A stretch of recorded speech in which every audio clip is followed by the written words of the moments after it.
quite a lot of, as they say in Russia, vranya going on. I think we have seen the opposite of some of the statements. We've seen an increase of troops over the last 48 hours, up to 7,000. We've seen a bridge constructed from Belarus into Ukraine or near Ukraine.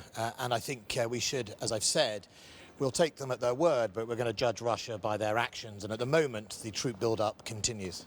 NATO's principled open door policy is absolutely clear, and we're not going to change that. The NATO response to the Kremlin's treaty offer was we will not compromise on our values, we won't compromise on our open door policy, and we won't compromise on the core of us, which is the Article 5 self-defence method. We are a self-defence alliance, we're not an offensive alliance. So, our message to the likes of Georgia is, look, there are processes, but also we recognise there are challenges, which is what we see with Ukraine. But fundamentally, it's NATO's values that threaten the Kremlin more than it's ever NATO's troops.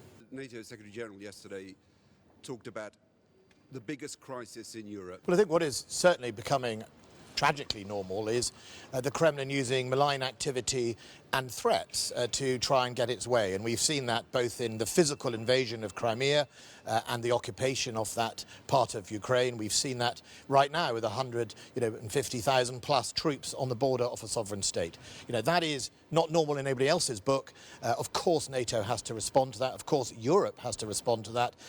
This is not a joke or a light matter. This is a real challenge to the stability of Europe. And one of the ways we can make sure there is no overspill or escalation is to provide resilience to our partners at NATO, and that's what we're all doing.